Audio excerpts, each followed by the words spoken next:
Across the heart of Central Africa lies one of the largest stretches of untouched forest on Earth. Beneath its canopy, under layers of soil, roots and sediment, researchers have found traces of a world that should not exist. A city with straight roads that do not drift, terraces shaped by careful hands, and corridors built with knowledge of weight and geometry. Nothing in recorded history mentions it. No surviving texts describe the people who planned it.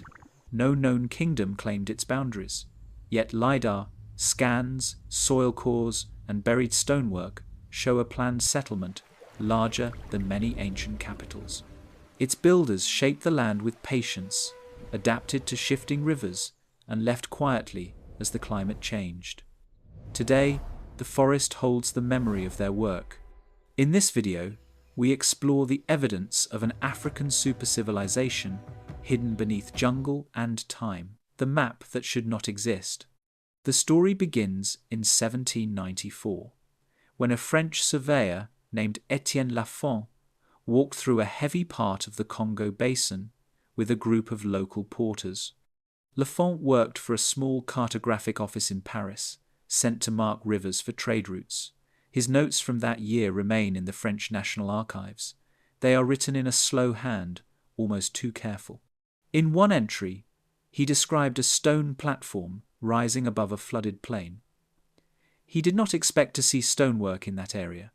He called it an engineered block, shaped by hands that understood line and angle. He wrote that the platform was old, eroded, and far from any known settlement. No one in his group could explain it. The record ends with the comment, "It seems part of a map that belongs to a forgotten age." Quo. The platform was never investigated. Lafont's superiors ignored the note because France was focused on events in Europe. Yet the entry stayed in the archives. For 2 centuries, it remained unread. When researchers rediscovered it in 1972, they considered it unusual, but not important. It was only later, after satellite scans of the Congo forests started in the early 2000s, that the description seemed useful. The scans revealed unnatural shapes beneath the tree canopy. They stretched across large sections of forest. Some parts formed straight lines over several kilometers. Others curved in perfect arcs. A researcher named Dr. Helen Morand from the University of Leiden studied the images in 2004. She specialized in lost road networks. She said the pattern looked like a planned urban layout. Her exact words were, "This is not random settlement. This is deliberate design." The layout did not match any known kingdom in Central Africa. The region was home to many cultures, each with unique traditions, but none were known to build cities of that scale, with stone foundations hidden under layers of soil and vegetation. One of the most striking discoveries appeared in 2007, when a team from the Brazilian remote sensing lab, Geoverse, detected a grid-like structure covering nearly 30 square kilometers near the bend of the Lulonga River. The grid had equal spacing between lines.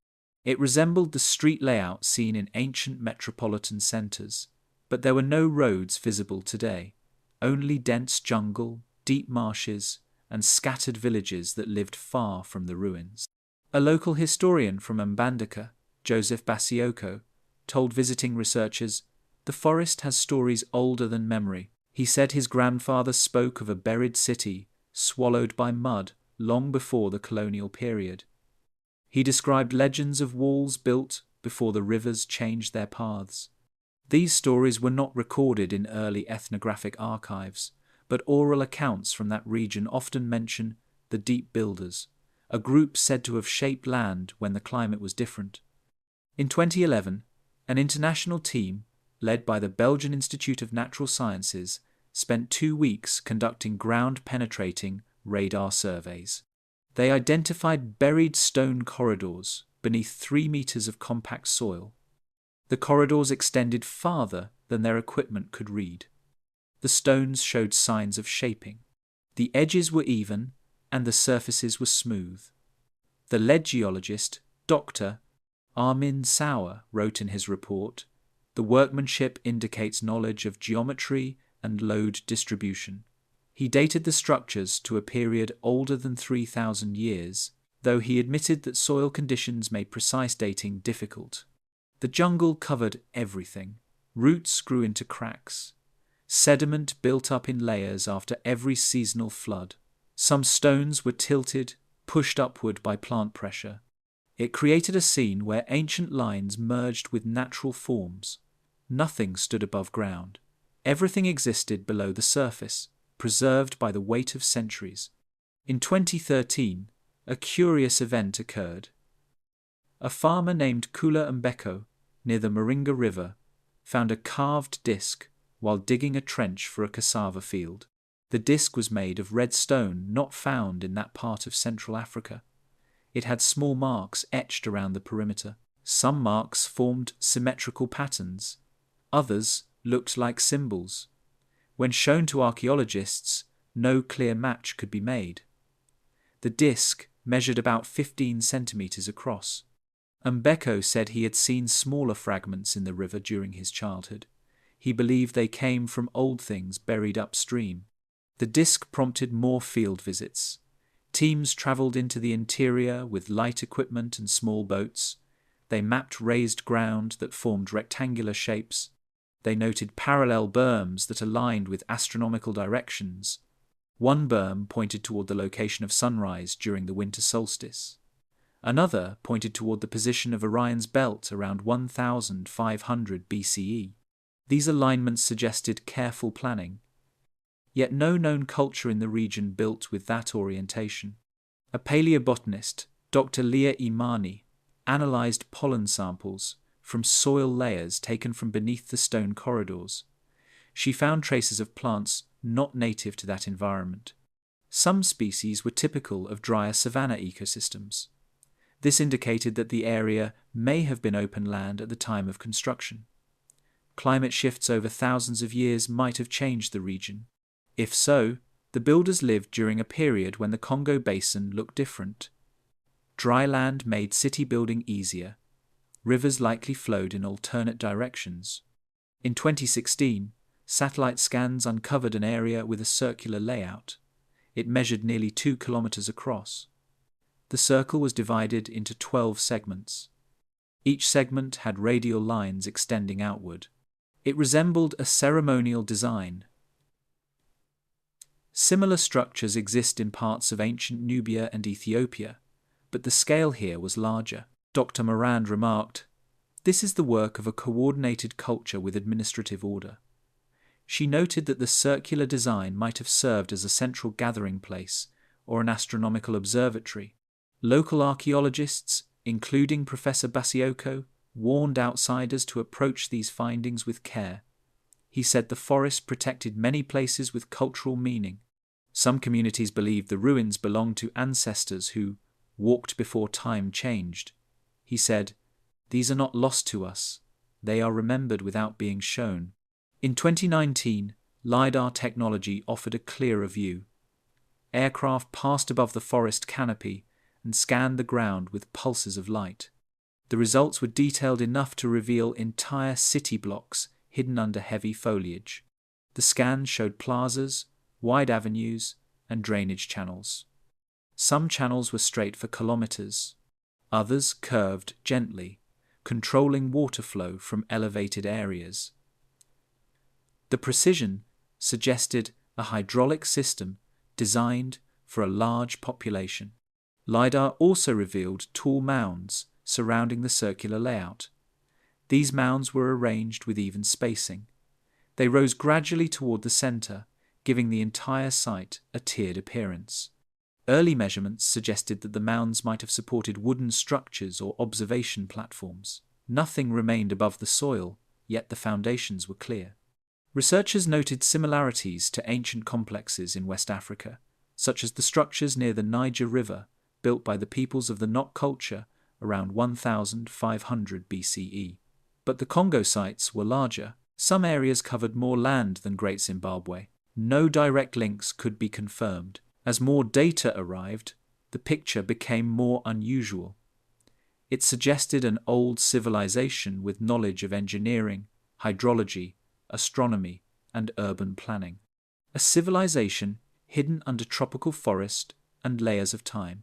A civilization unrecorded in written history. A civilization that influenced local memory, yet left no surviving name. The forest kept the rest covered.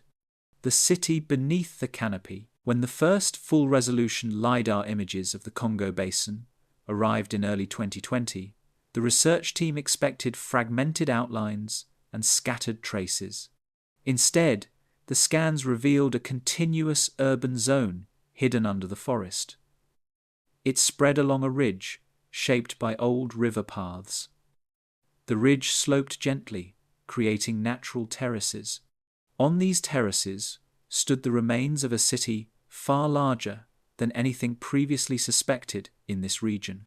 The digital models showed long corridors of elevated platforms, open squares arranged in geometric forms, and wide paths that cut through the terrain in straight lines.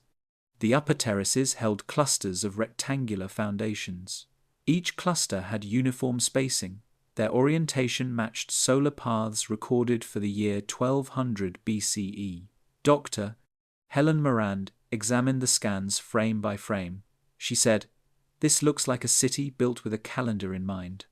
The rectangles suggested residential zones or administrative compounds.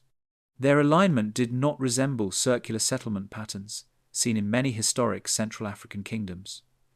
Instead, the geometry resembled early urban planning seen in ancient river-based societies across the world. One section of the LiDAR scan drew immediate attention. It showed a wide avenue measuring nearly 50 meters across. The avenue ran for more than 3 kilometers. It kept a straight line even as the terrain rose and dipped. The builders had reshaped the land to maintain the alignment. Dr. Armin Sauer noted that such work required a coordinated workforce. He said in his field notes, "This scale points to central authority. This was not an isolated village." Near the middle of the avenue, the scans revealed a large open square. The square measured roughly 400 meters on each side. It had a clear boundary made from low ridges. Some ridges formed patterns similar to step designs known from cultures in East Africa. The square had radial lines spreading outward, like spokes from a wheel. They pointed to various parts of the settlement. One line led to a triangular mound.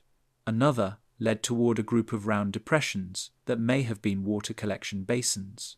The basins had channels leading into them, indicating a hydrological system. In the lower terraces, the LiDAR data showed circular platforms arranged in a repeating pattern. Each platform had a diameter of about 20 meters. Their spacing was precise. These platforms were unlike the rectangular structures above them. Some archaeologists proposed they were ceremonial. Others thought they might have supported wooden towers or meeting halls. No wood remained. Only stone and compacted earth survived under the soil. During a review session, Dr. Morand pointed out a series of oddly straight ditches running parallel to each other. The ditches extended for more than 2 kilometers. They intersected with the central avenue at right angles. She believed they controlled seasonal floodwaters. The Congo Basin receives heavy rain, and rivers overflow regularly. The builders seem to have anticipated this. They designed channels to direct excess water away from important infrastructure. This suggested long-term settlement. A group planning to live for generations would construct such systems. One feature puzzled everyone. Near the southern part of the city, the scans revealed a circle nearly 1 kilometer wide. Inside the circle stood a ring of raised mounds. The mounds were evenly spaced. At the center of the circle lay a rectangular platform. It measured 60 meters by 20 meters. Some researchers called it the inner court. Others saw it as an observation area. When the team placed a simulated sky over the model, the mounds aligned with major star positions at different times of year. The alignment matched the positions of Sirius, Canopus, and Betelgeuse around 1600 BCE. This indicated a deep knowledge of the night sky. A geochemist from Nairobi, Dr. Samson Uko, analyzed soil near the locations flagged by LiDAR. He found traces of iron smelting debris in several samples. The composition matched an early smelting technique not documented in the region. The debris suggested a workshop zone existed on the eastern side of the ancient city. Smelting required expertise. It also required organized labor. The presence of such a zone supported the idea of a structured society capable of coordinated industrial activity. Another area revealed by the scans looked like a cluster of elongated pits.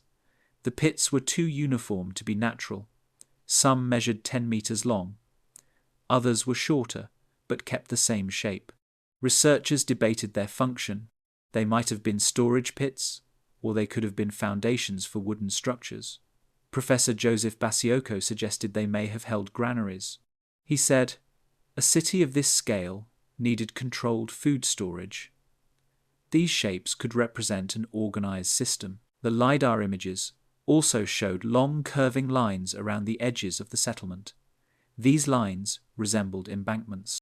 They followed the contours of the land, rising higher on the eastern side where the terrain dipped sharply. The embankments may have been defensive, they may have been symbolic, no clear answer could be given, but the shape suggested an attempt to define the boundary of the city. In late 2020, while scanning the western section, technicians discovered several dark depressions that indicated openings beneath the soil. These openings could be entrances to underground chambers. The team marked them for future study. The shapes looked too smooth to be natural caves. They could be storage rooms, shelters, or ritual spaces. Underground chambers require knowledge of structural support. If confirmed, this would further demonstrate engineering ability. As more scans were processed, a pattern became clear. The city was built in layers. Older structures lay deeper. Newer structures rested on top. This kind of stratified development is seen in long-lived settlements. It showed that the builders modified their city over time. Some rectangular compounds expanded, some avenues were widened, some circular platforms were added later. The city grew with purpose, not randomly. Even at full resolution, the LiDAR images could not show everything. Heavy roots distorted certain areas. Thick vegetation scattered the laser pulses. Some parts of the city remained hidden. But enough had been revealed to demonstrate that a planned urban centre once existed where dense jungle stands today. In early 2021, the research team created a 3D animated reconstruction of the city based on the scans. The model showed an ordered layout stretching across the ridge. It showed wide streets, terraces, and central squares. It showed residential clusters and industrial areas. It showed ceremonial zones aligned with stars. When shown at the University of Leiden, the audience sat in silence. The digital reconstruction made the scale clear. The city was not small. It was not isolated. It was a major urban centre built by people whose names are no longer known. The final LiDAR pass of the year revealed one more feature. At the northern tip of the settlement, a long platform ended in a sharp point. The point aligned with the direction of true north. This was precise orientation. Dr. Morand commented, "This is intentional. They understood direction and used it."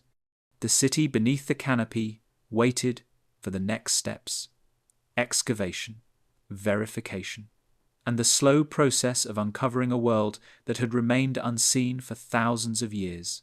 The roads that do not drift. When the research team examined the wider region around the buried city, the LiDAR maps revealed something unexpected. Long, faint lines extended far beyond the settlement's outer edges. These lines kept straight courses across uneven ground. They crossed shallow valleys, climbed gentle ridges, and continued without bending around natural obstacles. At first, the team thought the lines might be modern logging paths, but the lines were older than any recent activity. They ran beneath thick layers of soil and vegetation. They were parts of an ancient road network. One road began near the northern tip of the city. It measured nearly 12 meters wide. The edges were marked by raised berms. The berms kept consistent height along the entire visible stretch.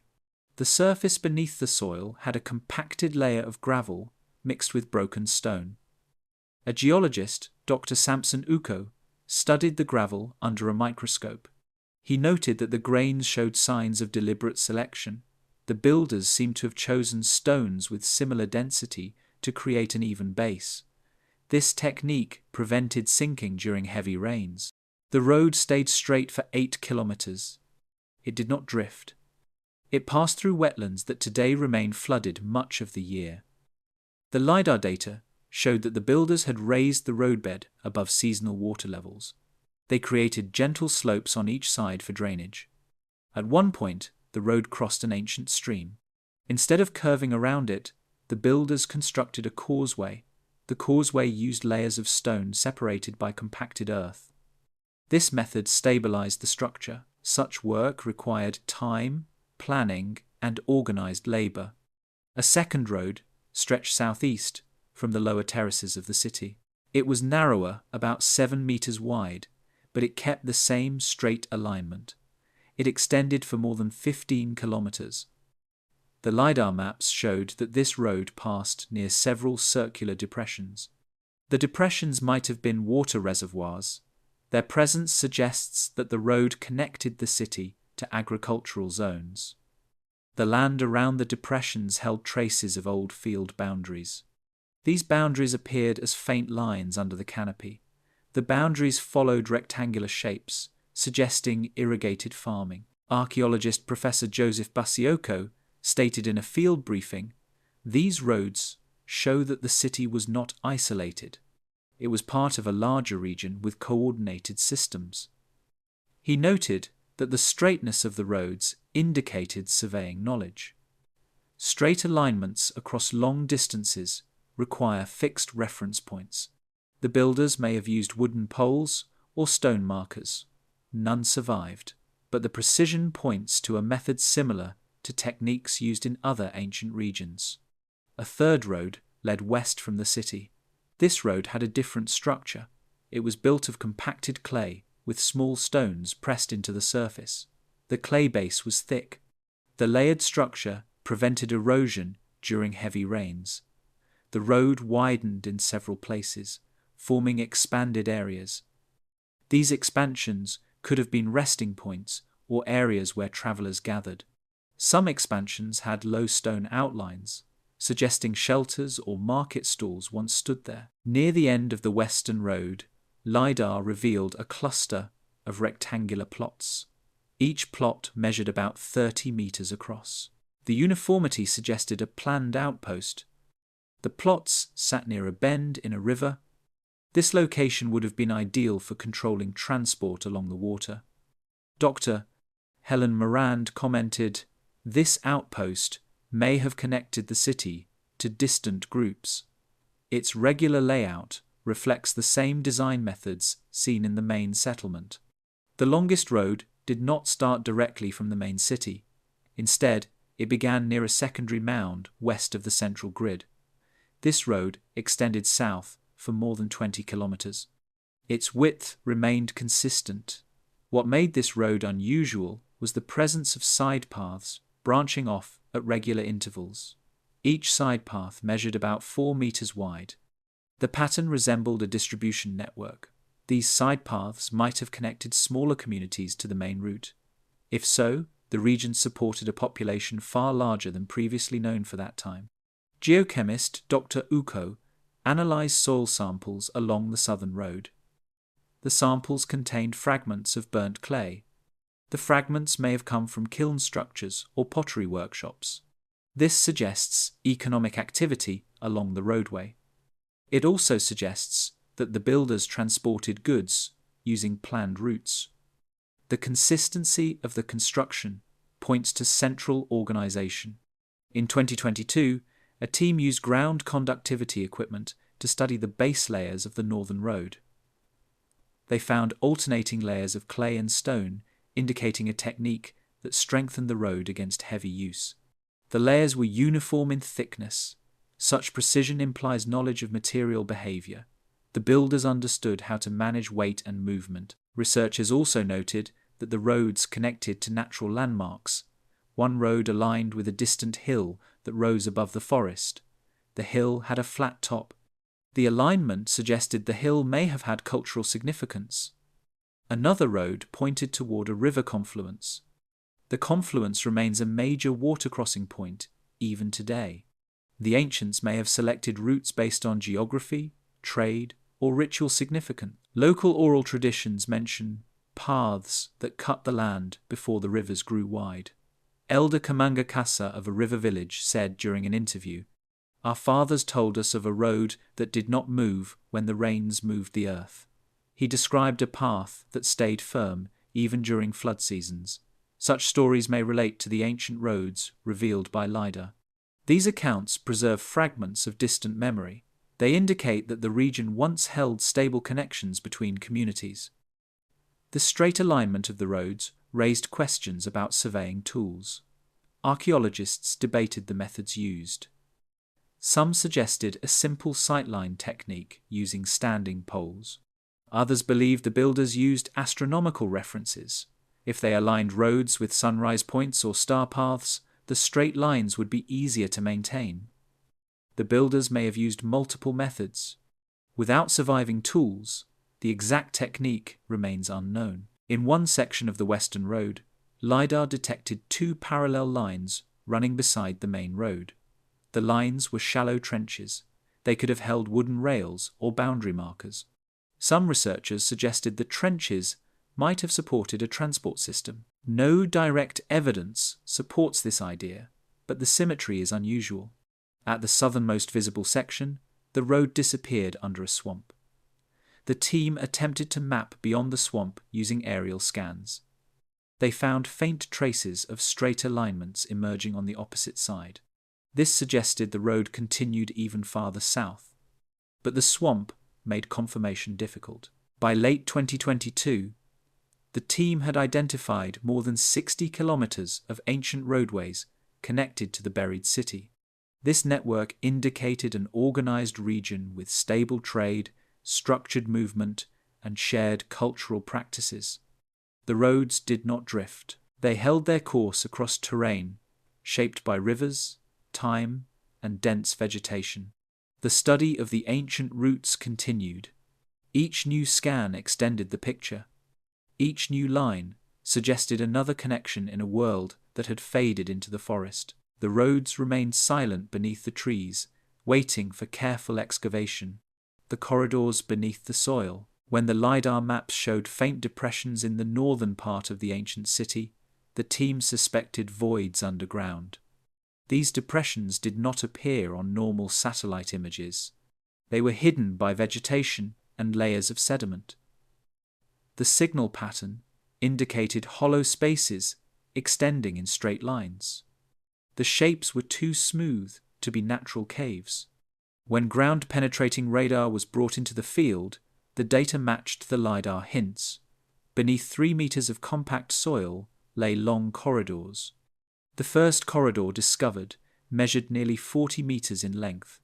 Its walls were built with shaped stone blocks. The blocks had straight edges and smooth surfaces. Soil pressure had bent the roof inward, but the basic outline remained.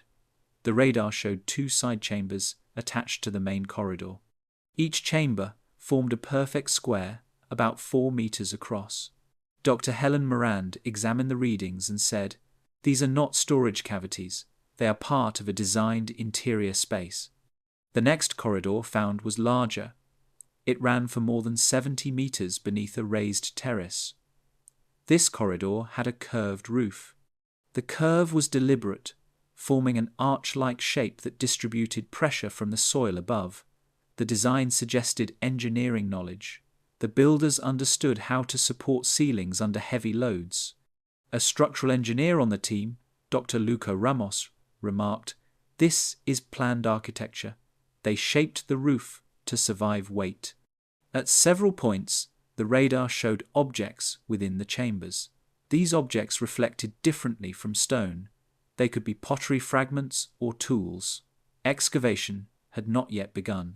The team marked the locations for future work. The soil above the chambers was dense and required careful removal. The forest roots tangled through the upper layers. Cutting them without damaging the structure demanded time and precision. In a deeper area beneath the central terraces, the radar detected a grid-like layout. The underground rooms formed a rectangular pattern. The pattern measured nearly 50 meters across. Each room connected to a central hallway. The hallway led to a sloping passage. The passage descended at a steady angle. Its shape suggested a ramp. Ramps were rare in old Central African structures. Yet this one matched standards seen in ancient engineering across continents. Dr. Samson Oko collected soil cores from above the grid. He found charcoal traces in certain layers. The charcoal did not come from recent fires. Radiocarbon estimates placed the material over 2,000 years old. The presence of charcoal suggested human activity near the entrances. Fires may have been lit for ritual reasons or for lighting underground spaces. Another remarkable feature appeared in the southwestern section. The radar showed a large circular room under the soil. Its diameter measured nearly 15 meters. The walls formed a near-perfect circle. At the center of the room was a raised platform. The platform had straight edges and a flat top. The room might have served a ceremonial function. Professor Basioko commented, "Circular chambers often reflect unity in older traditions, but the size indicates something important occurred here." Near the circular chamber, the radar detected narrow channels running outward. These channels connected to small alcoves carved into the ground. The alcoves might have held objects. They could also have been used for ventilation. Underground spaces need airflow, and the builders may have created openings disguised above ground. Farther east, a long tunnel extended beneath one of the wide avenues. The tunnel measured nearly 80 meters and ran parallel to the surface road. It ended in a chamber with a triangular layout. Triangular architecture is rare in the region. Its purpose remains unclear. Some researchers suggested the chamber could have been a meeting place. Others proposed it might have stored important items. No final conclusion was offered. In 2021, a team used a new radar technique that penetrated deeper soil layers. They discovered another level beneath the known corridors. This second level contained narrow passages. The passages measured only 1 meter wide. They twisted in tight paths. Some ended abruptly. Others branched into small pockets. These pockets contained strongly reflective materials. The reflections hinted at stone carvings or metal objects. The narrow design indicated restricted access. Only individuals with specific roles might have entered these spaces. One underground feature stood out more than the others. In the central grid, the radar found a shaft that dropped vertically. The shaft was circular and smooth. Its sides appeared polished. It extended deeper than the radar range. Dr. Ramos noted, "Vertical shafts like this require rope systems or ladders. They suggest movement between levels. The shaft might connect to deeper structures still hidden." When researchers compared the underground layout with the city map above, the alignment showed careful planning. Corridors ran beneath major avenues. Chambers sat under plazas. The builders seemed to have matched the underground world with the surface world. This mirrored design appears in some ancient cultures where ritual spaces existed beneath public spaces, but the scale here exceeded expectations. The soil conditions showed no signs of collapse in most areas. The builders used thick stone blocks in the lower levels. These blocks resisted pressure from shifting earth. In places where roots infiltrated cracks, the blocks held firm. The engineering choices suggested long-term use. Underground spaces may have held administrative, storage, or ceremonial roles. Local oral accounts mention rooms in the earth where elders spoke with silence. Elder Kamanga Kasa noted that older stories described hidden spaces under old cities. He said, Those who held knowledge stayed below when the sun was strong. They kept the memory of the land. Such accounts may echo memories of places like these corridors. Further scans revealed a curious detail. Many corridors angled slightly towards the northwest. The angle was consistent. It did not appear random. This alignment matched the orientation of certain star paths during the period around 1800 BCE. The builders may have linked the underground world with celestial markers. This concept appears in distant cultures, but seeing it here raised new questions. Soil analysis in the deeper level showed traces of a type of clay not found in the immediate region. This clay contains minerals associated with distant river systems. The presence of imported material suggested trade or transport networks. It also suggests the builders valued certain materials for structural or symbolic reasons. In late 2022, a magnetic survey detected metal fragments in one of the deeper pockets. The fragments had high iron content. They could be tools, ornaments, or parts of a mechanism. Without excavation, the exact function could not be confirmed. But their presence supported the theory that the underground network served multiple purposes. The corridors beneath the soil formed a hidden layer of the ancient city.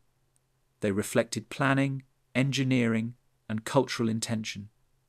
They existed alongside the surface structures but carried different roles. Their full extent remained unknown. The earth still covered many chambers, the water that never flooded them.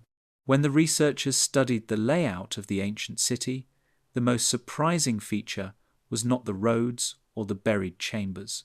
It was the water system. The LiDAR scans revealed faint channels crossing the settlement in long lines. These channels did not form randomly. They followed a precise pattern that helped control the flow of rainwater. The Congo Basin receives heavy rainfall during long seasons. Without proper drainage, the area would flood often. Yet the builders kept the city stable. The first channel discovered ran along the Western Avenue. It measured about 4 meters wide. Beneath the current soil layer, the builders had dug a trench and lined it with compacted clay. The clay formed a smooth surface. It allowed water to flow quickly toward lower ground. Geochemist Dr. Samson Uko studied the clay composition. He noted that the clay had unusual density. He wrote, "The builders added minerals to strengthen the lining. The mixture prevents erosion. The channel's walls remained firm despite centuries of pressure." A second channel crossed the central plaza. This channel had a similar clay lining, but also contained small stones arranged along the edges. The stones kept the channel from collapsing inward. They also helped slow the flow during heavy rain. The pattern of stones showed deliberate spacing. Dr. Helen Morand commented, "This is controlled engineering. They understood how to manage water movement." Near the northern edge of the city, the LiDAR scans detected a wide basin. The basin measured nearly 50 meters across. The bottom sloped gently toward the center. Soil samples showed high concentrations of fine sediment, indicating that water settled there regularly. The basin likely acted as a catchment reservoir. It collected runoff during storms. A small channel connected the basin to another depression farther east. This second depression held traces of hardened clay. Together, the basins formed a system that prevented flooding in the upper terraces. More channels appeared in the southern section. These channels formed a grid-like pattern. They connected different parts of the settlement. Some channels curved gently around raised structures. Others ran straight between terraces. The layout suggested planning on multiple levels. The builders shaped the land intentionally before constructing the city. They created a surface that directed water away from important zones. In the lower terraces, researchers discovered a large ditch running parallel to one of the main roads. The ditch had compacted layers of gravel on the bottom. The layers varied in size, arranged from largest to smallest. The arrangement allowed water to seep downward while keeping the surface dry. This technique appears in other ancient water systems across the world. Its presence here suggests the builders had advanced knowledge of hydrology. A curious feature appeared when the team scanned the eastern side of the city. A series of raised mounds formed a curved line. The curvature followed the natural slope of the land. Beneath the mounds lay a hidden channel. The channel moved water downward into an artificial valley. This valley had hardened clay walls, preventing erosion. Dr. Uko said, "This is a diversion system. They redirected water intentionally." The diversion system protected the eastern structures from heavy runoff. During the 2021 field season, a team inspected small depressions found near the southern channels. These depressions contained fragments of clay pots. Some pots had narrow mouths. They may have served as filtration containers. Water may have passed through layers of sand inside the pots before reaching the channels. The use of filtration pots suggests the builders valued clean water in certain areas. The design resembled traditional filtration methods still used today in parts of West and Central Africa. One of the most interesting discoveries came from analyzing sediment caught inside an old drainage line. The sediment contained pollen traces from aquatic plants not native to the current region. These plants grow in slow-moving water. Their presence indicates the channels once held water regularly. The pollen helped researchers date the water system. The system appeared to have functioned more than 2,000 years ago. The LiDAR scans also revealed depressions that formed concentric circles. When researchers studied these circles, they realized they marked old pools. The pools were connected by narrow channels. Each pool held water before allowing the excess to flow into the next. This multi-pool design reduced the impact of flooding. It slowed the water long enough for sediment to settle. Sediment layers found in the pools supported this theory. Fine particles accumulated in thick bands. In one pool, the team found a carved stone slab buried beneath layers of silt. The slab had parallel grooves etched along its surface. The grooves directed water movement. The slab likely acted as a flow regulator. Such devices appear in ancient water systems in several parts of the world. Their presence here shows that the builders applied similar principles. Toward the southeastern corner of the settlement, the radar detected a channel that ran beneath a raised platform. The channel connected to a stone chamber. The chamber had small holes carved into its upper walls. These holes allowed air to enter. Airflow suggested the chamber may have been part of a water equalization system. It may have kept water pressure stable. The underground corridors also connected to water channels. One passage had a sloped floor. The slope led toward a small basin carved into the rock-like material. The basin contained sediment layers with mineral patterns consistent with slow evaporation. This suggested the chamber once held water temporarily. The builders may have used the underground spaces to manage water during dry seasons. Water stored in shaded chambers would evaporate less quickly. A local historian from Mbandaka, Joseph Basioko, noted that some oral stories mention channels beneath the old world that never broke. He said, "Water followed paths made by people who listened to the land." His statement echoed the evidence found by researchers. The ancient builders created a stable water network that managed seasonal rain and prevented destructive flooding. In 2022, the research team modeled the water system digitally. They simulated rainfall across the settlement using reconstructed terrain data. The model showed that water flowed smoothly into the basins and down the main channels. No major flooding occurred in the simulation. Even under heavy rainfall, the system held its structure. The model confirmed that the city's water system was designed with great precision. One of the most surprising findings came from a survey of the western drainage system.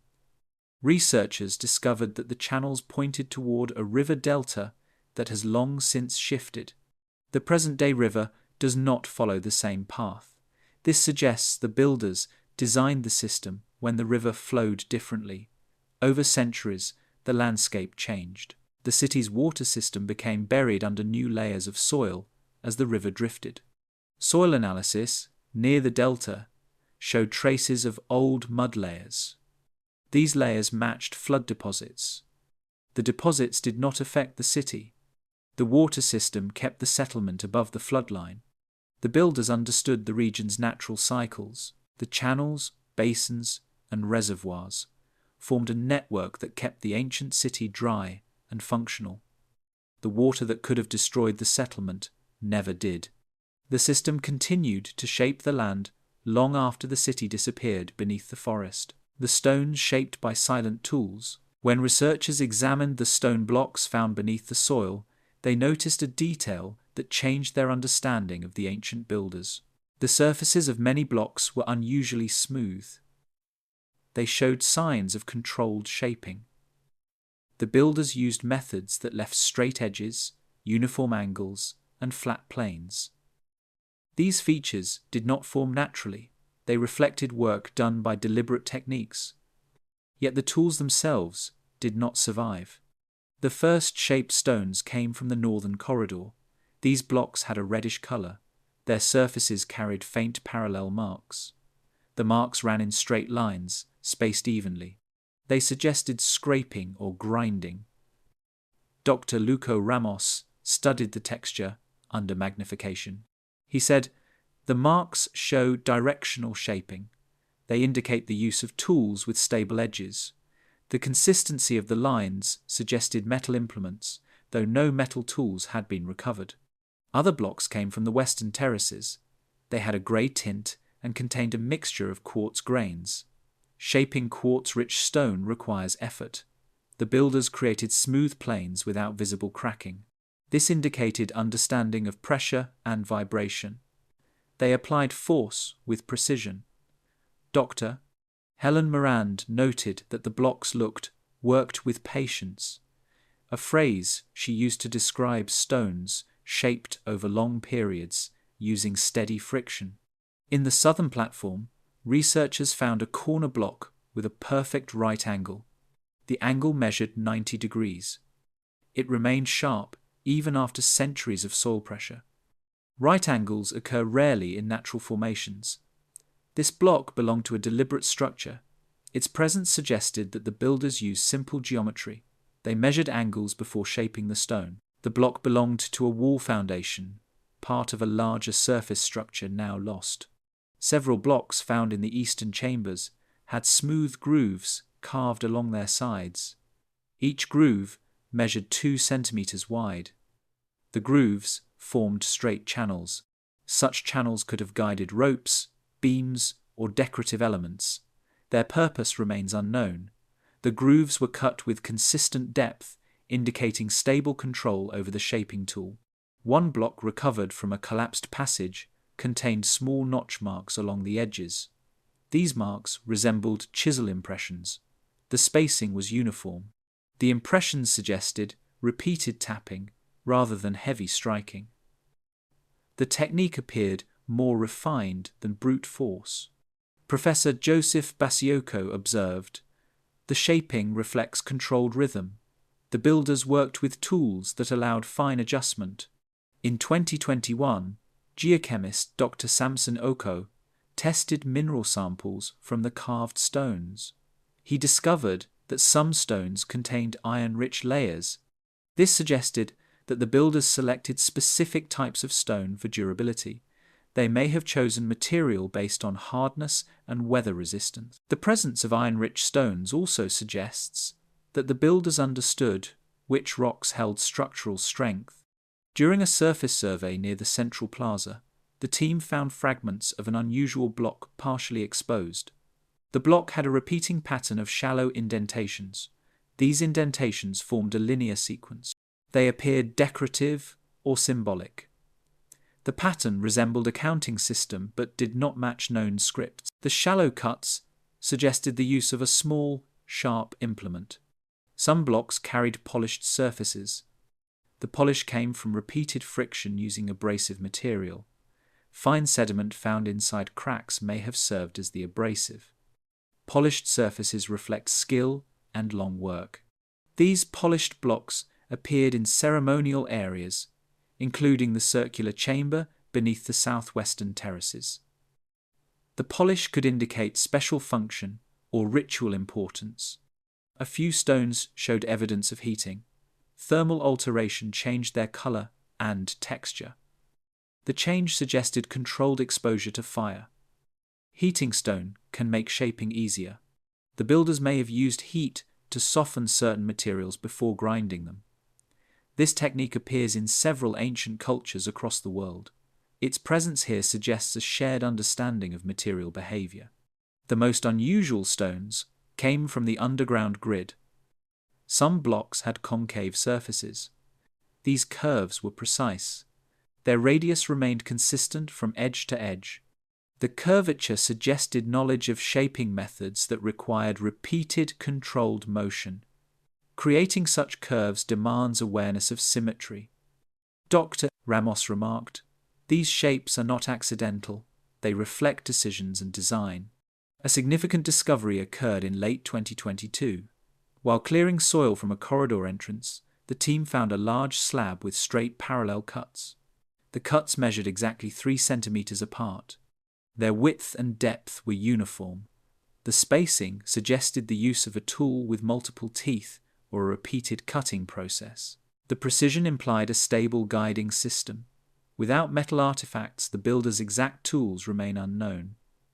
But the evidence points to a high level of craftsmanship. Local oral accounts sometimes mention stones guided by hands that knew the earth. Elder Kamanga Kasa described stories of people who shaped stone during a time when the land was open and rivers followed different paths. He said that the stones listened to the tools. His phrasing echoes the gentle shaping evident in the blocks uncovered by researchers. In several areas, researchers found stones arranged in repeating patterns. One pattern consisted of alternating large and small blocks. The arrangement showed deliberate planning. The large blocks acted as stabilizers. The smaller blocks filled gaps. This method appears in ancient retaining walls across various continents. Its presence here suggests an understanding of load distribution. Some stones had faint pigment traces. The pigments were red, yellow, and brown. They came from natural clay minerals. The pigment traces suggest that certain structures may have been painted. Painting stone requires a binder to help pigment cling to the surface. Soil analysis uncovered residue that may have come from plant resins. If so, the builders created paints from local resources. In the underground levels, certain blocks displayed horizontal scoring. The scoring appeared to mark measurements. The lines were evenly spaced. Each space measured the same distance. These marks suggest planning before construction. Builders may have scored the measurements directly on the stone before cutting. The shaping techniques varied by region within the city. Northern stones had long, straight polish marks. Western stones contained chisel-like impressions.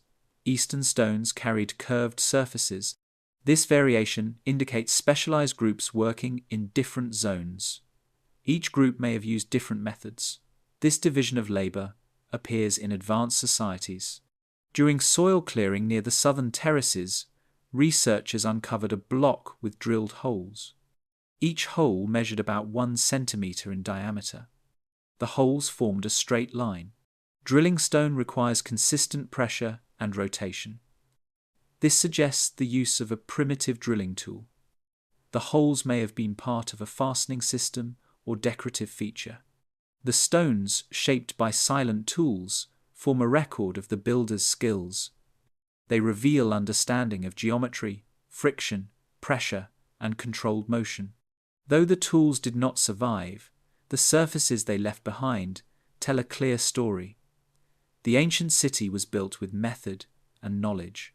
The stonework reflects a structured world shaped by steady hands and measured decisions. The people who planned the silence. When researchers looked at the layout of the ancient city, they found signs of organized life woven into every part of its structure. The placement of terraces, corridors, platforms, and channels did not reflect random settlement. They reflected planning. The steady geometry suggested a society with defined roles. Each zone pointed to groups with specific duties.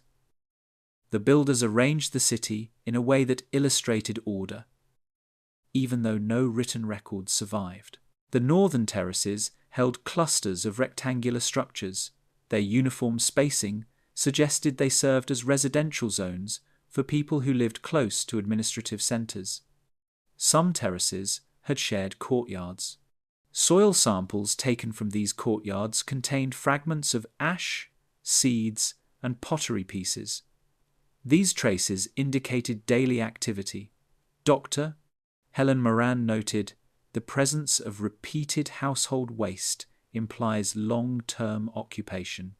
The families who lived here likely supported the administrative areas." The central zone showed a different pattern. The wide squares and long avenues pointed to areas of coordinated gathering. The surfaces were smooth. They lacked signs of heavy residential use. These public spaces may have hosted ceremonies, markets, or discussions of governance. A large platform in the central square displayed signs of shaping. It could have served as a speaking area or a place where decisions were announced. Professor Joseph Basioko stated, "The central space shows leadership presence without direct evidence of its form." In the western sector, a cluster of elongated pits suggested storage areas. These pits contained grain residues, charcoal, and pottery fragments. The residues indicated agricultural surplus. Surplus requires planning and management. A society with stored grain had stability. It could support workers focused on tasks beyond farming. These workers shaped stone, built roads, or managed water flow. The presence of storage pits suggests that some people specialized in handling food distribution. The eastern terraces held curved platforms and carved stone pieces. These features resembled workshop areas. Soil taken from these platforms contained traces of iron oxide and burnt clay. The evidence pointed to early smelting or crafting activity. The builders may have processed metal or shaped tools here. If so, the eastern zone belonged to artisans. Their knowledge shaped the city's materials. Near the southern road system, researchers found signs of agricultural zones. Faint traces of old boundaries formed rectangular shapes beneath the soil. These boundaries were systematic. They indicated fields arranged with intention. The consistent spacing suggests that farmers worked under organized instructions. They may have planted specific crops according to standards set by agricultural leaders. When the team reviewed the entire city plan, they saw a pattern. Different zones held different roles. This division indicated a structured society, a society with builders, farmers, artisans, planners, and leaders. Each group contributed to the city's stability. One question arose: where did the leaders live?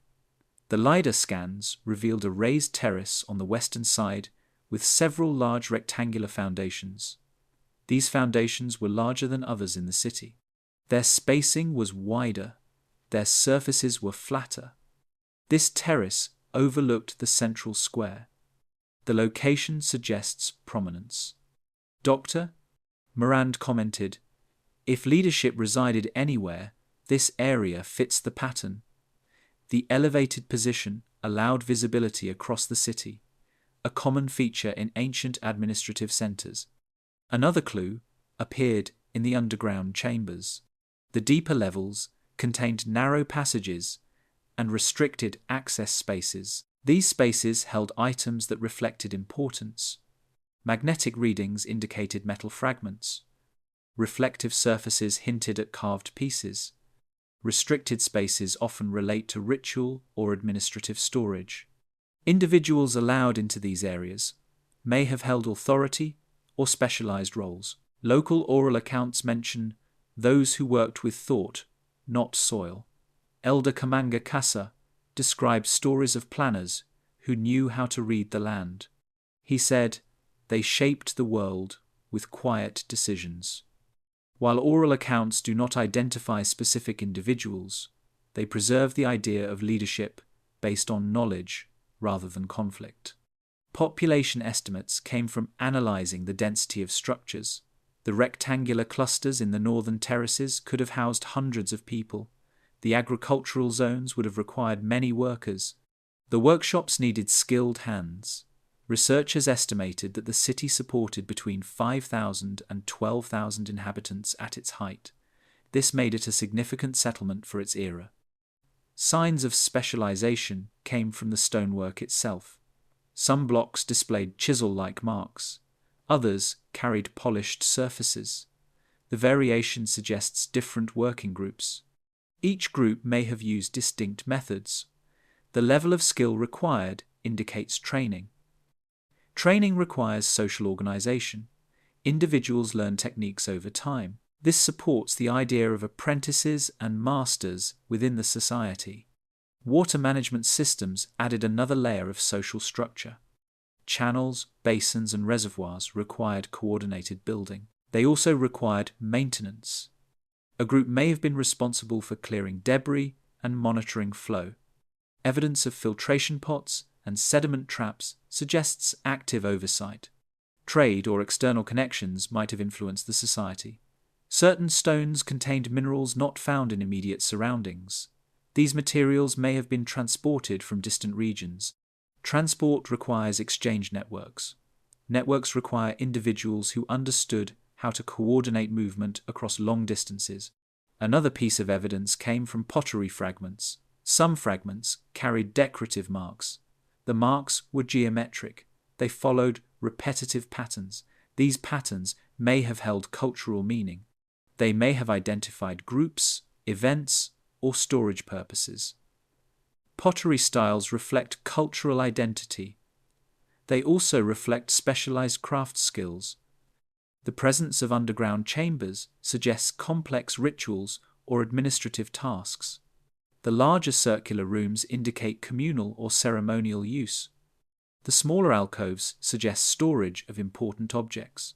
The ramped passages indicate movement between levels. This organization points to groups who managed these spaces. Their tasks required discipline and knowledge. The straight roads that connected the city to distant areas also support the idea of structured leadership. Maintaining long roads requires planning. Surveying requires consistent measurement. Coordinating labor over long distances suggests hierarchy. Someone had to instruct workers, oversee progress, and ensure alignment remained true. This level of regional planning implies stable leadership. Seasonal patterns also shaped the society. Soil layers indicate periods of heavy rainfall. During these seasons, agricultural work decreased. Workers may have shifted to stone shaping or construction. This seasonal rhythm required scheduling. A coordinated system must have existed to assign tasks based on environmental cycles. One final observation came from the city's astronomical alignments. Certain platforms pointed towards celestial markers. This suggests a group of individuals who tracked sky movement. Their knowledge may have guided calendar systems, agricultural planning, or ceremonial events. Societies with astronomical knowledge often place such individuals in respected positions. The people who planned the silence shaped the city with steady purpose.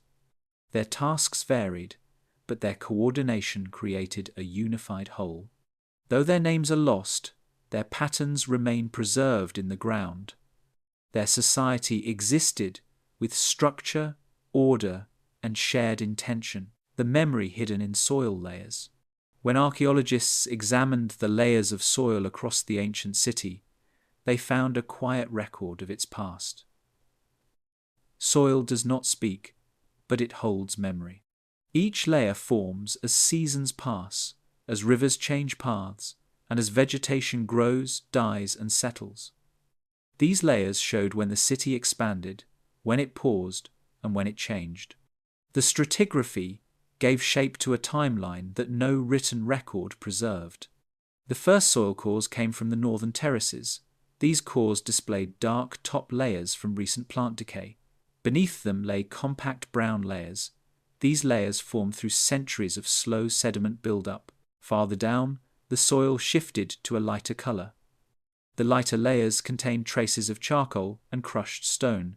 The presence of such material suggests human activity. Dr. Samsonoko said, "These markers indicate the time when people lived and built actively here." Below the occupation layers lay thin bands of clay-rich soil. These bands reflected periods of heavy rain. During such seasons, runoff carried fine sediments into lower terraces. The clay layers appeared frequently in the northern zones, suggesting that the area once received seasonal flooding.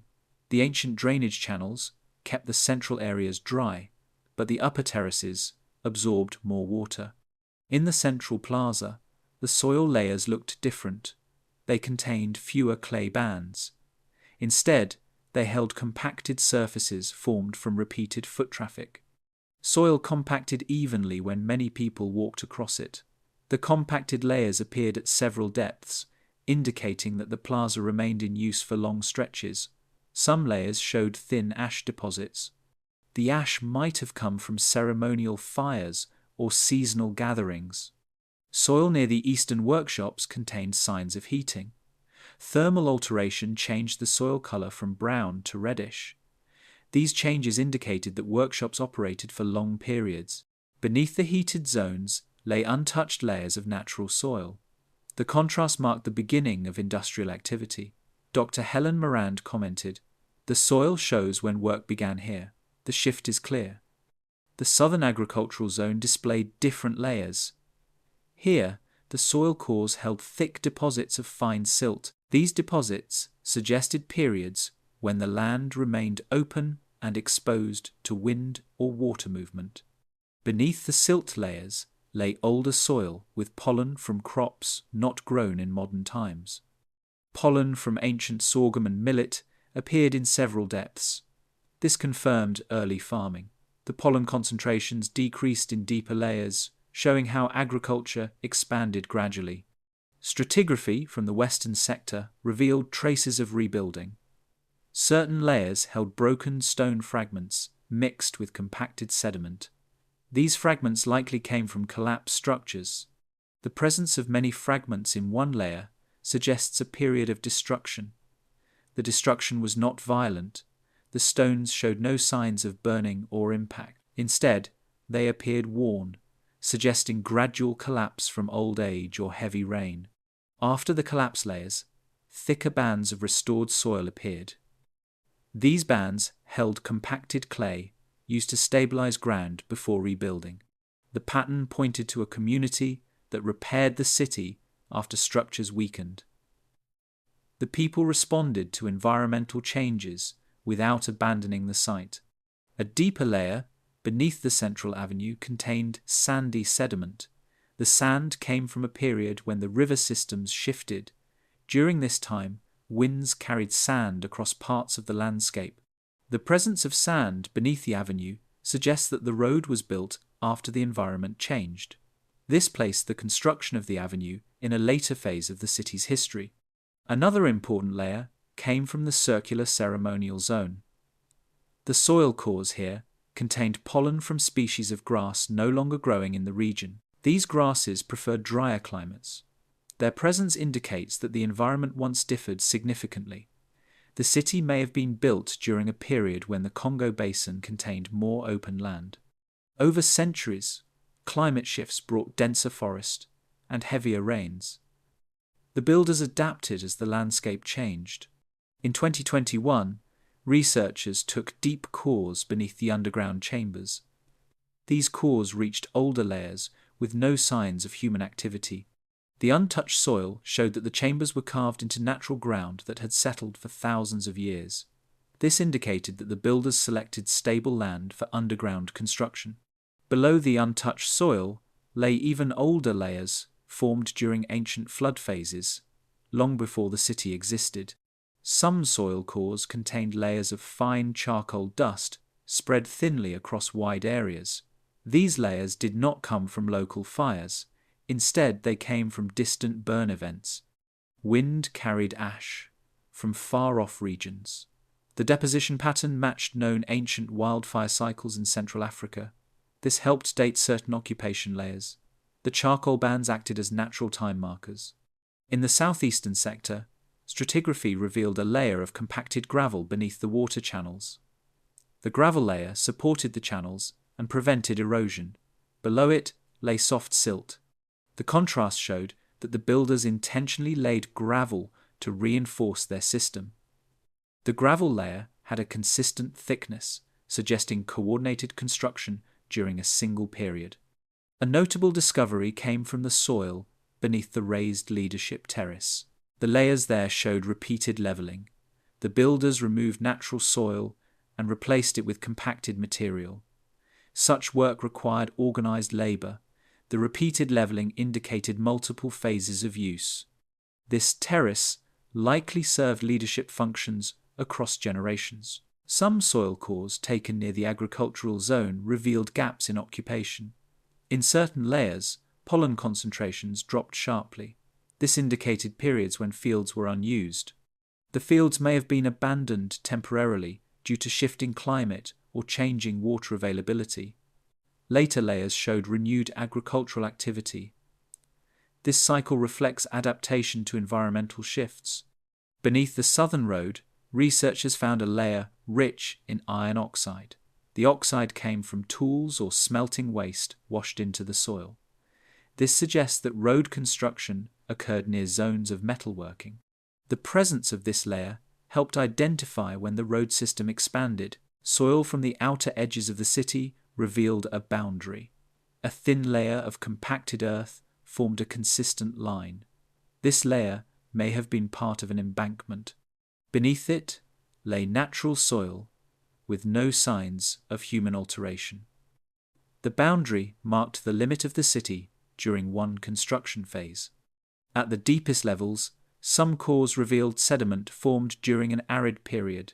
The sediment contained pollen from desert shrubs. These shrubs do not grow in the region today.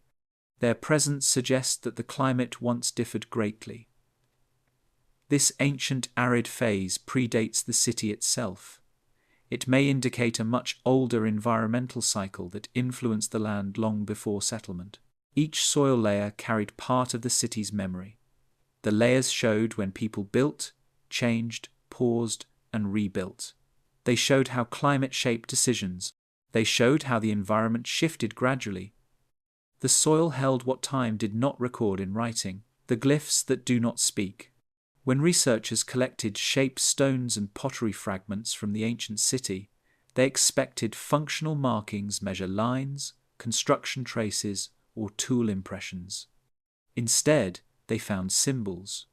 These symbols did not form a known script. They did not match recorded writing systems from the region. They did not resemble the symbols carved by nearby cultures in later centuries. Yet they appeared again and again across different zones of the settlement.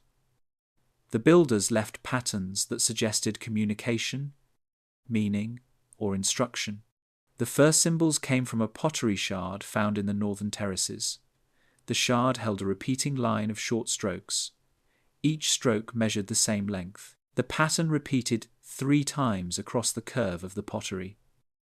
Archaeologist Dr. Helen Morand examined the shard and said, "This is not decoration. The spacing is too precise. The strokes might have marked quantity, ownership, or sequence. No one could be certain." Another shard, recovered from a buried courtyard, showed a curved symbol with a dot at its center. The curve formed a closed loop. The dot sat exactly at the midpoint. The symbol appeared on 2 other fragments recovered from the central plaza. The repetition suggested shared meaning. The symbol may have identified a specific group, location, or resource. On a stone block from the eastern workshops, researchers found parallel grooves arranged in a stepped pattern. The grooves ran upward in short segments. The pattern resembled a ladder, but the grooves were carved shallowly, too shallow for structural purpose. Dr. Samson Oko suggested that the pattern served as a marker. He said, "This stepped form may represent ranking or order. The grooves appeared on multiple blocks within the same workshop area. In the southern agricultural zone, a fragment of fired clay carried a sequence of small triangles. Each triangle pointed upward. The triangles were arranged in a row. Their edges were sharp. The spacing was uniform. Triangle patterns appear in many ancient cultures as simple counting or directional guides. The upward orientation may reflect planting cycles, seasons, or crop divisions. Soil samples from nearby fields held pollen concentrations matching seasonal planting methods. The triangles could relate to these cycles. The most intriguing symbols came from the underground chambers. On one curved block, researchers found a series of shallow indentations arranged in a circular path. The indentations formed a ring of 24 marks. Each mark had the same depth and diameter. 24 is a number often linked to cycles. It could reflect hours, divisions of the year, or ritual counts. Dr. Moran noted, the consistency suggests knowledge of repeating intervals. Another chamber wall carried a long horizontal line with 3 short vertical lines beneath it. The vertical lines were evenly spaced. Their placement resembled tally marks, but the horizontal line extended beyond the marks, suggesting a boundary or category. This marking did not appear elsewhere. Its function remains unknown. One of the most unusual symbols was found on a stone slab near the circular ceremonial zone. The slab displayed 2 intersecting lines, forming a cross. At each end of the cross lay a small carved dot. The cross appeared aligned with cardinal directions when placed upright. The dots corresponded to positions matching sunrise and sunset patterns from earlier climate phases. This suggests the symbol may have served as an orientation tool or an astronomical marker. Pottery fragments from the western storage pits carried wave-like lines. The waves repeated in long curves across the surfaces. These lines may reflect water movement, trade routes, or grain cycles. In some cultures, wave patterns indicated abundance or flow. The storage pits contained grain residue, aligning with the possibility of the waves representing movement of stored goods. Some stones carried marks that looked like partial spirals.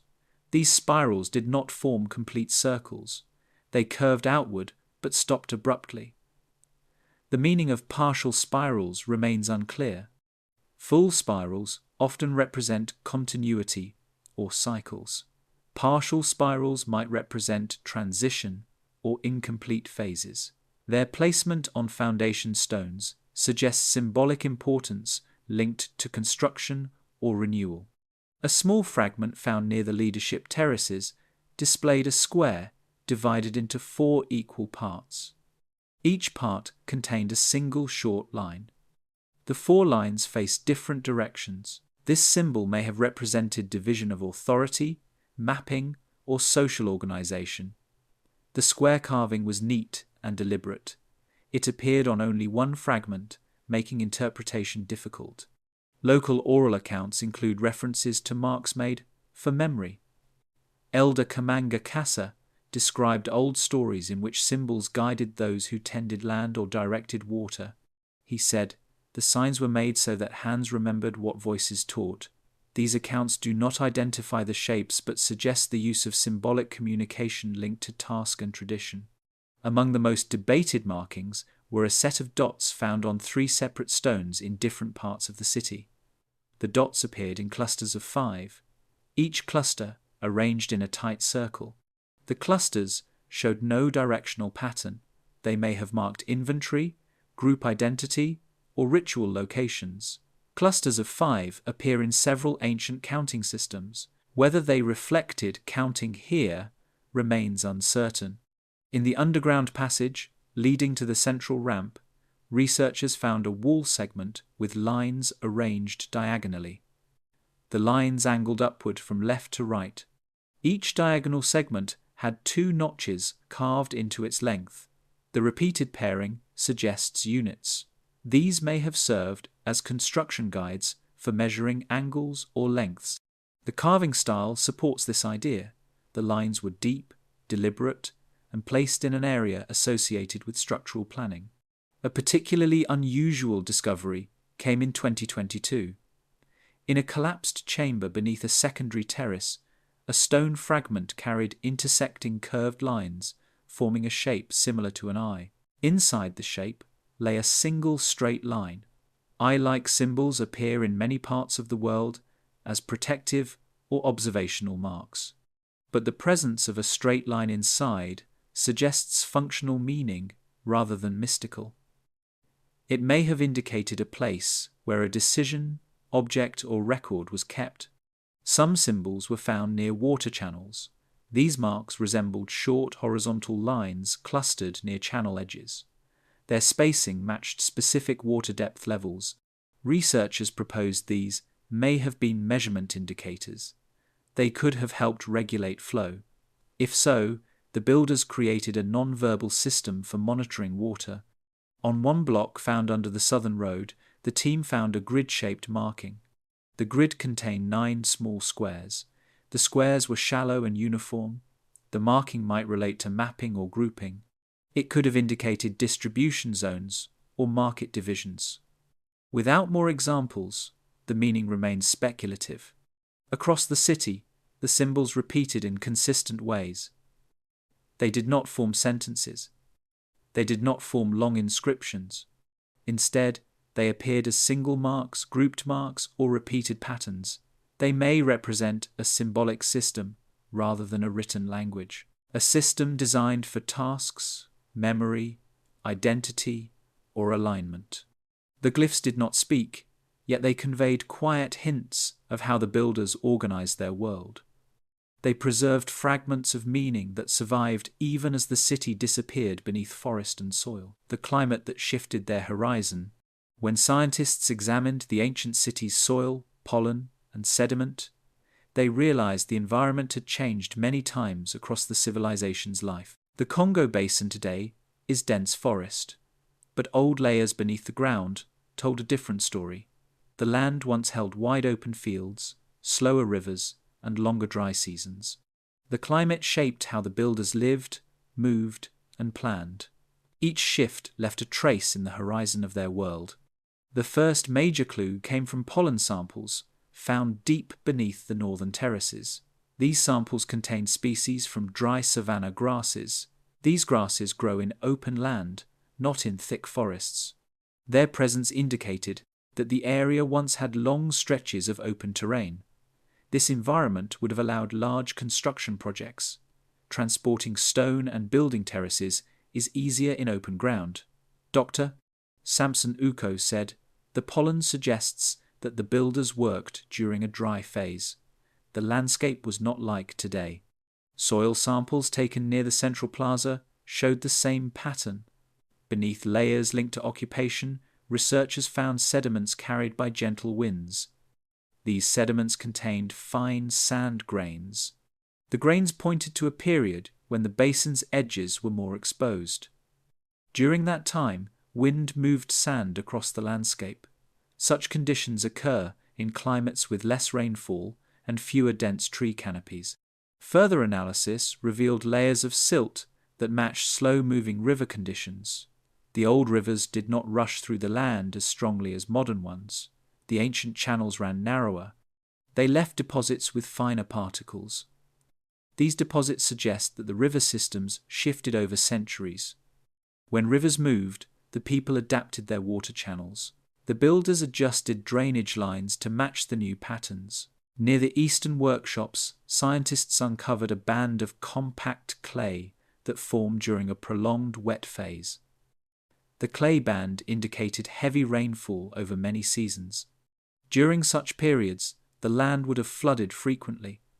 The city's drainage channels were built to manage these conditions. Without them, the terraces would have washed away. Dr.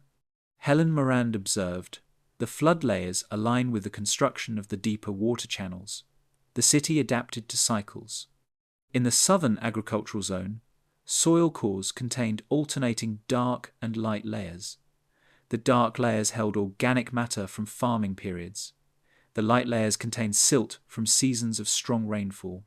The shifting pattern suggested the farmers lived through cycles of abundance and scarcity. During stable periods, crops grew steadily. During wetter years, fields likely suffered from runoff or standing water. The soil showed how the people revised planting strategies as conditions changed.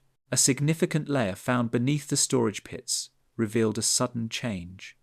The layer contained thick deposits of mud. These deposits formed after a strong flood event. The flood likely came from a river that overflowed its banks during a high rainfall cycle. The builders responded by reinforcing the storage pits. Gravel layers above the mud indicate adaptation. The pits continued in use after the flood, suggesting resilience. Scientists found another important marker in the western terraces. A layer filled with charcoal dust appeared across several zones. This charcoal did not originate from local fires. Atmospheric patterns suggested it came from distant wildfires carried by seasonal winds. These widespread ash layers matched known ancient climate events involving regional drought. During drought seasons, fires burned across broad areas. The ash settled over the city. This layer helped place part of the city's history within a larger climate cycle. Beneath a ceremonial platform, pollen analysis revealed a different environment. The pollen came from tree species found in semi-open woodland. These species grow in regions with mixed conditions, neither fully open nor fully forested. This suggests the city experienced a transition phase. During this time, vegetation shifted gradually toward denser growth. The platform's construction likely occurred during this transitional environment. Evidence from underground chambers revealed temperature shifts. Minerals inside certain stones changed at specific heat thresholds. These changes indicated long-term warmth patterns different from today. Some layers showed signs of cooler periods when certain minerals expanded. These mineral changes served as indirect climate markers. Dr. Uko explained, minerals remember the temperature. Their expansion and contraction show long cycles of climate. One of the clearest climate markers came from old riverbeds beneath the city. These riverbeds contained pebbles shaped by slow, steady water. The smooth surfaces suggest gentle currents. Above these pebbles lay coarse sand from faster water movement. This shift implies that rivers gained strength over time. As the basin became wetter and more forested, rivers deepened and widened. Their changed paths eventually contributed to the city's burial under heavy soil layers. Near the southern road system, soil cores contained clay from stagnant water. These layers suggest that during the later phases of the civilization, parts of the land became marsh-like. Flooded zones expanded, vegetation thickened. Farmers likely abandoned certain fields due to poor drainage. The city adapted by focusing on higher terraces. Environmental reconstruction models also indicated a multi-century wet phase. During this period, rainfall increased steadily. The forest began to expand. Plant roots reached deeper into soil. Over time, these roots destabilized certain structures. Collapsed stones found in the southwestern terraces align with this shift. The builders may have strengthened some zones while letting others fall into disuse. Later layers across the city displayed heavier sediment. This sediment formed after rivers migrated and deposited soil across wider areas. As rivers changed course, the city slowly sank under new layers of earth. The buried terraces and avenues trace this process. The people may have relocated even before the last layers accumulated. Local oral traditions preserve hints of such change. Elder Kamanga Kasa shared a story. The land grew thick, paths closed. Water came in places it had not come before. Though not precise, these accounts echo environmental shifts seen in soil layers. One particularly significant layer came from the leadership terrace. The soil above the final occupation layer contained fine silt from distant flooding. The silt suggests the terrace remained intact long after people stopped using it. The structure stood, but the climate changed around it. Gradually, soil covered the platform. Vegetation grew above it. Over time, it became part of the forest floor. Climate shaped the horizon of the ancient builders. It changed their rivers, crops, buildings, and movements. The soil layers show the slow transformation. They show how the land shifted, how the people adapted, and how their city eventually faded into the basin's changing world. The disappearance without collapse. When researchers traced the final occupation layers across the ancient city, they did not find signs of war. They did not find burn marks, shattered walls, or mass graves. They found silence. The soil showed a slow fading of activity, layer by layer, until only natural sediment remained. This suggested that the people did not vanish suddenly. They left gradually over many seasons as the land around them changed. The first clues came from the northern terraces. These terraces once held compacted occupation layers filled with pottery fragments, seeds, ash, and household debris. In the upper layers, these signs reduced sharply. The pottery fragments became fewer. The ash deposits thinned. The soil looked undisturbed by human activity. Dr. Helen Maran said, "This is what slow departure looks like. People used the space less, then not at all." In the central plaza, the compacted layers created by foot traffic stopped abruptly. Above them lay undisturbed soil. No signs of reoccupation appeared. The plaza passed from busy use to complete silence. Researchers compared this to ritual centers in other ancient cultures where people moved away as environmental conditions shifted. The plaza did not fall, it simply ceased to matter. The workshops in the eastern terraces told a similar story. Beneath the final occupational layer lay scattered charcoal and fragments of shaped stone, evidence of active work. But in the upper layers, the traces became faint. The thermal patterns in the soil vanished. There were no signs of hasty abandonment. The tools were not left behind. Everything usable had been taken or carefully stored elsewhere. The people left their workshops in an orderly manner. In the southern agricultural zone, the soil showed signs of changing conditions. Thick silt deposits formed during extended wet seasons. These deposits made the land unsuitable for crops. Pollen traces indicated reduced cultivation. Fields that once held sorghum and millet became waterlogged. Farmers likely moved their fields to higher ground. Over time, the agricultural zone lost its purpose. Without stable fields, the population would have shifted slowly, seeking new areas to sustain themselves. Storage pits offered another clue. Lower layers contained grain residue and clay pot fragments. Upper layers contained only wind-blown sediment. The grain stores were not emptied in haste. Instead, they simply stopped being filled. Dr. Samson Uko noted, "The storage record fades. People did not lose their stores. They stopped needing them here." One of the strongest indications of orderly departure came from the underground chambers. The deeper levels showed signs of use during early and middle phases. Charcoal residue and worn stone floors indicated activity. But the uppermost layers inside the chambers contained clean, settled soil. No discarded tools or offerings remained. The entrances were not blocked or destroyed. They were left open, then covered naturally by falling soil over centuries.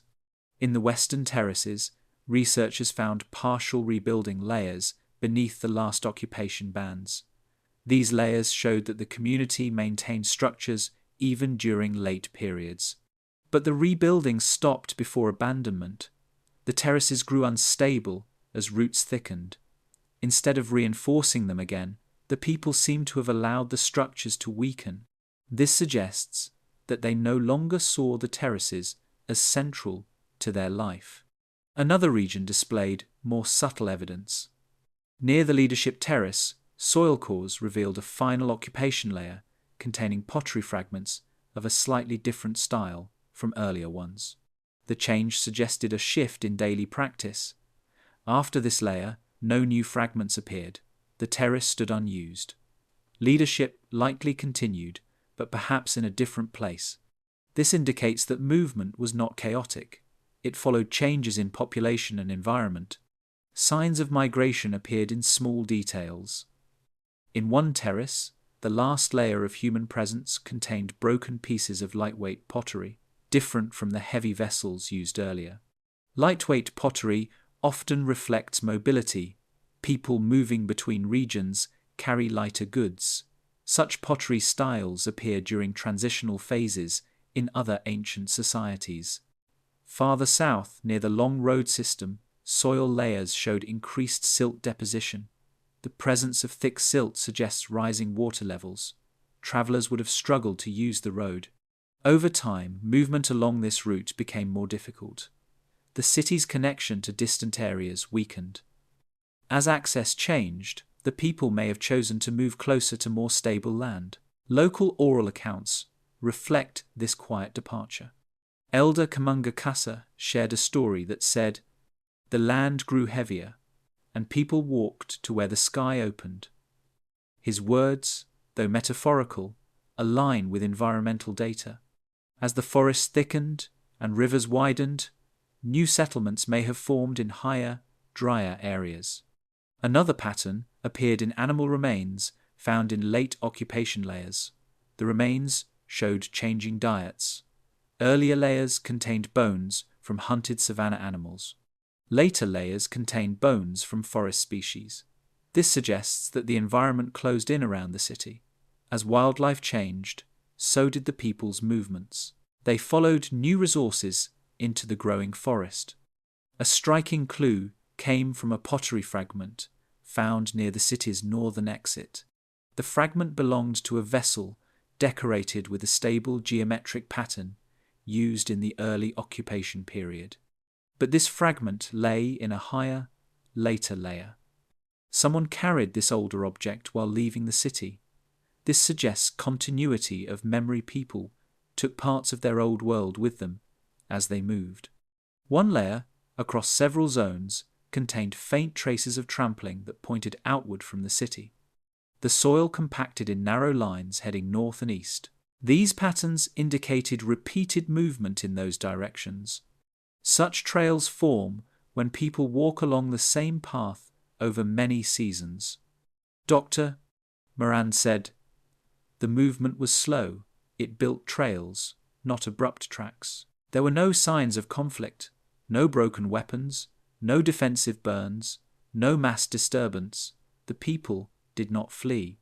They repositioned themselves gradually as the climate changed, as rivers shifted, and as the city no longer stood in the best place for life. Their disappearance was not collapse. It was transition." Above the final human layers lay centuries of soil carried by rains and winds. The city fell not by violence, but by time. The forest grew, the rivers changed direction, the terraces softened. The roads sank beneath new ground. The people settled elsewhere, leaving behind a landscape that eventually erased their footsteps. The disappearance without collapse shaped the silence that covers the land today. The city faded gently into the basin, its last moments recorded only in the soil, the echoes carried by forest roots. When researchers studied the ancient city's final transformation, they turned to the forest itself. The Congo Basin did not simply hide the ruins. It grew over them slowly, year after year, until the forest became a living archive. The roots that pushed through stone, the canopy that trapped sediment, and the quiet growth of moss and vines each carried part of the story. The forest preserved the city in ways neither collapse nor conflict ever could. The first evidence of this process came from the terraces. Tree roots wound through the remaining blocks, pushing them apart in gentle motions. The movement was slow. A root might shift a stone only a few millimeters each year, but over centuries, these small pressures changed the landscape. Some stones tilted, others sank. Yet the roots stabilized the soil around them. they prevented full collapse. Dr. Helen Morand observed, "The forest did not destroy the city, it held it in place, layer by layer." In areas where underground corridors once stood, roots found narrow openings. They moved downward through cracks left by soil compression. Some roots reached chamber floors. Their patterns helped map hidden spaces. Ground-penetrating radar confirmed that roots followed the shapes of old passages. The forest traced the outline of the ancient city, preserving its geometry long after humans stopped walking through the corridors. Near the central plaza, the canopy collected thick mats of fallen leaves. These mats trapped sediment carried by seasonal rains. Over time, the plaza sank under layers of soil. But the sinking did not erase the surface. The sediment filled depressions evenly. The lines of the plaza remained intact under the new layers. In this way, the forest acted as a soft covering, shielding the stone foundations below from harsh weather.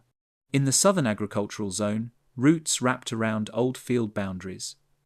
These roots held the rectangular patterns together. Soil cores taken around the roots showed that the boundaries stayed aligned, despite heavy sediment. The fields were gone, but their shapes lived on through the plants that grew above them. The forest became a guide, marking outlines invisible to the naked eye. A similar pattern appeared near the workshops. Vines grew over collapsed stones, binding them. Moss-covered surfaces that once held tools. The moss trapped moisture and protected the stones from further erosion. Dr. Sampson Uko noted that moss layers acted as natural seals, keeping the carved surfaces intact. Even shallow grooves remained preserved, guarded by the quiet growth of plant life. The most striking example of the forest's preservation came from the circular ceremonial zone. Here, roots and vines grew in curved patterns that mirrored the buried mounds. The vegetation followed the ancient geometry. Trees formed a ring above the mounds. Their canopy cast a circular shadow that matched the shape beneath. The alignment was not intentional, yet it reflected the form of the old structure. Nature recreated the city's design in its own slow rhythm. In some places, the forest revealed more than it covered. When old stones cracked under the pressure of roots, fragments exposed fresh surfaces. These surfaces displayed carving marks long buried. Researchers found new symbols on blocks once hidden deep inside walls. The forest's movement opened glimpses into chambers without excavation. It acted as a patient archivist, revealing details at a pace set by natural growth. The roads that once connected distant parts of the region became narrow rises within the forest floor. Trees grew on either side of these ancient paths, leaving them slightly elevated. The forest soil settled differently along these lines. Even after the roadbeds disappeared beneath new layers of earth, their shape persisted as subtle ridges. LiDAR scans showed these ridges stretching far beyond the city. The forest held their memory in contour alone. Near the leadership terrace, the canopy grew especially dense. The dense roots knitted through sediment and stone. These roots prevented erosion even during heavy rain. The terrace remained surprisingly stable under the forest's weight. Soil cores showed that the compact surface beneath the trees stayed level. The forest unknowingly preserved an elevated relic of leadership, long lost to time. Another form of preservation appeared in the underground chambers. As the forest thickened above, the soil became more compact. The pressure sealed the upper passages. This reduced water flow into the chambers. Reduced water meant less erosion. The chambers remained intact because the forest kept rain out. As roots thickened above, they acted like reinforcement beams, distributing pressure and preventing collapse. Local oral accounts describe this relationship. Elder Kamanga Kasa said, "The forest remembers what people forget. It grows over stories and keeps them until someone returns." His words echoed what researchers observed. The forest did not erase the civilization. It slowed its fading. It shaped its silence. In the lower terraces, Species of hardwood trees grew along the old drainage channels. Their growth followed the flow lines created by ancient engineers. The drainage channels had directed water across the city. The trees grew where moisture remained most stable. Their alignment revealed the city's hydrological map long after the channels filled. Dr. Marand commented, "The water system guided the forest.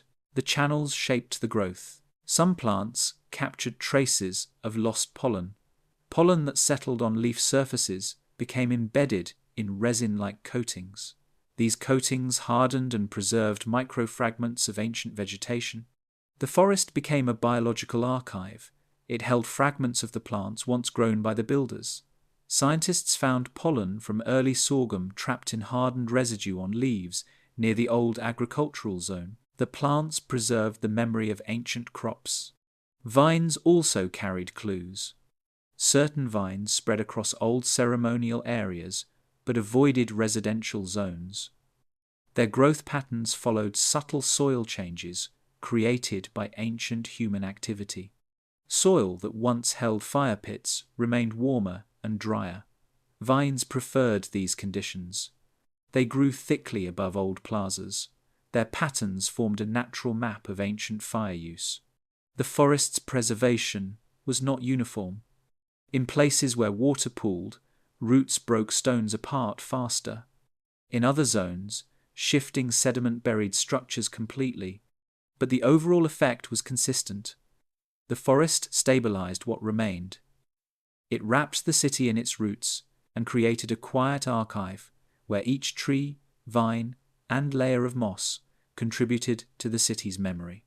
As researchers walked through the modern forest, they sensed the outline of the buried world beneath their feet. Terraces rose softly under layers of leaves. Old boundaries revealed themselves in plant growth. The forest carried echoes of the civilization, not in sound, but in shape and pattern. The ancient builders left the city long before the forest reached its full life. Yet the forest protected their work, preserved their pathways, and marked their structures with living traces. It became the final custodian of the lost civilization. Every root carried a fragment of memory. Every trunk grew above a forgotten surface. Every shadow on the forest floor corresponded to a buried line of stone. The city did not vanish. It shifted into the forest, becoming part of the land's long, quiet story. The traces of this lost African supercivilization remained quiet beneath the forest, held in soil layers, roots, and buried stone. What survives is not a story of sudden collapse, but of patient movement, shifting climate, and a world slowly covered by time. Each scan, each soil core, each carved surface reveals another part of a past that has no written name. The forest kept its memory, and today we can finally see its outline again. If you want to follow more journeys into forgotten places, hidden structures, and ancient worlds that left only faint marks behind, stay with this channel. Subscribe for future chapters as we continue exploring the landscapes where history no longer speaks, but the land still remembers. Like this video, share it with others who enjoy quiet mysteries, and let us know which unexplored regions you want to see next. The next discovery may already be beneath our feet.